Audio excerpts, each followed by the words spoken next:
আপনাৰ অনুভব কি? হয়, আজি আমি সদৌ অসম আদিবাসী ছাত্ৰ সন্থাৰ সভাপতি স্বৰ্গীয় প্ৰদীপ নাথ ডাঙৰীয়াৰ ঘৰত আজি আমি ইয়াতে উপস্থিত হৈছোঁ।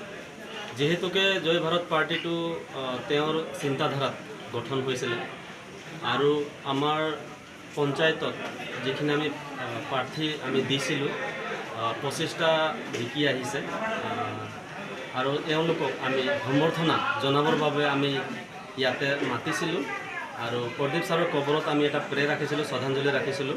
তাৰ পিছতে আমি ইয়াতে সকলো নৱনিৰ্বাচিত সদস্যসকলক, পঞ্চায়ত প্ৰতিনিধিসকলক আমি সম্বৰ্ধনা জনালোঁ।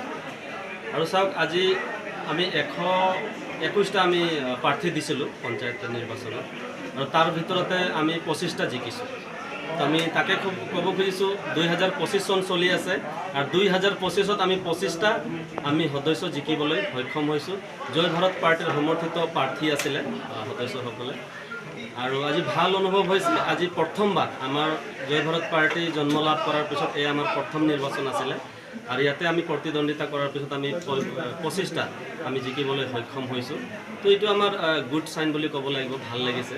ইয়াৰ পিছতে আগন্তুক যি BTR ইলেকশ্যন আহি আছে, BTR ইলেকশ্যনতো আমি প্ৰাৰ্থী দিম আৰু যিহেতুকে পঞ্চায়ত নিৰ্বাচন শেষ হ'ল, আমাৰ জয় ভাৰত পাৰ্টিৰ টীম অল অসমৰ পৰা গোটেই এতিয়া আহিব BTR নিৰ্বাচনত এতিয়া প্ৰচাৰ চলাব আৰু BTR ইলেকশ্যনো আমি তীব্ৰ গতিত আমি এই প্ৰচাৰ চলাই যাম বুলি আমাৰ। কেইটা সমষ্টিত প্ৰাৰ্থিত্ব ঘোষণা কৰিব BTR নিৰ্বাচনত? BTRত আমি 40টা সমষ্টি আছে। 40টা সমষ্টিতে আমি প্ৰাৰ্থিত্ব দিয়াৰ আমি চেষ্টা কৰিম। তাৰ ভিতৰত য'ত আমি এতিয়াতো ধৰক আমাৰ কমিটি গঠন হৈ আছে, য'ত আমাৰ কনফাৰ্ম জিকাৰ লাইন থাকিব তাতে আমি টিকেট দিম। এইখিনি আমাৰ। বিধানসভা নিৰ্বাচনত কি হ'ব? বিধানসভা নিৰ্বাচনতো আমি এটাকৈ আমি আগবাঢ়ি আছোঁ। পঞ্চায়তৰ পিছত এতিয়া BTR আহিলে, BTRত আমি প্ৰাৰ্থিত্ব দিম। BTRৰ পিছত আমি যি বিধানসভা নিৰ্বাচন আহি আছে, বিধানসভা নিৰ্বাচনত আমি প্ৰাৰ্থিত্ব দিম। কাৰণ চাওক, সমগ্ৰ অসমতে আমাৰ বহুত জাগাত আমাৰ জয় ভাৰত পাৰ্টিৰ কমিটি গঠন হৈছে আৰু বহুত অন্য দলৰ, নেশ্যনেল দলৰ BJP হওক, কংগ্ৰেছেই হওক, AJP হওক, এইবিলাক দলৰ যি পদবীধাৰী নেতাসকলে আমাৰ লগত যোগাযোগ কৰি আছে জয় ভাৰত পাৰ্টিৰ পৰাই তেওঁলোকে খেলিব বুলি। গতিকে বিধানসভা নিৰ্বাচনত আমি বহুত জেগাত তেনেকুৱা প্ৰাৰ্থী দিবলৈ আমি সক্ষম। জনজাতিকৰণক লৈ আপুনি কি মন্তব্য কৰিব?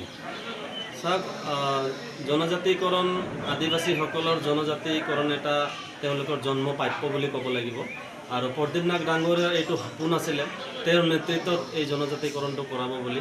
এইটো আমাৰ দীৰ্ঘদিনৰ সমস্যা। আজি পূৰ্বৰ পৰা যদি আমি চাব যাওঁ, আদিবাসীসকলৰ বিভিন্ন জাতীয় সংগঠন এই জনজাতিকৰণক লৈ আন্দোলন কৰি আহিছে আৰু যিহেতুকে আমি জয় ভাৰত পাৰ্টি এতিয়া ৰাজনৈতিকভাৱে এতিয়া আমি সংগ্ৰাম চলাই আছোঁ আৰু অসমৰ যি পিছপৰা জনগোষ্ঠী আছে সকলোৰে পূৰ্ণাংগ উন্নয়নৰ লগতে যি আদিবাসী জাতিটো যিহেতু অসমত সকলোতকৈ পিছপৰা আৰু আদিবাসী জাতিৰ যি সমস্যা মেইনলি জনজাতিকৰণ, এই জনজাতিকৰণ আমি প্ৰথম আমাৰ এই কামটো কৰাৰ আমাৰ লক্ষ্য আৰু উদ্দেশ্য থাকিব বুলি। জয় ভাৰত পাৰ্টি প্ৰথমে জড়িত কৰিছে, অনুভৱ কেনেকুৱা লাগে? বহুত ভাল অনুভৱ হৈছে আৰু ইয়াতে যেতিয়া আমি সম্বৰ্ধনা জনালোঁ, তেওঁলোকে হয়তো ৰাজনীতিক কি বস্তু তেওঁলোকে বুজি পোৱা নাছিলে।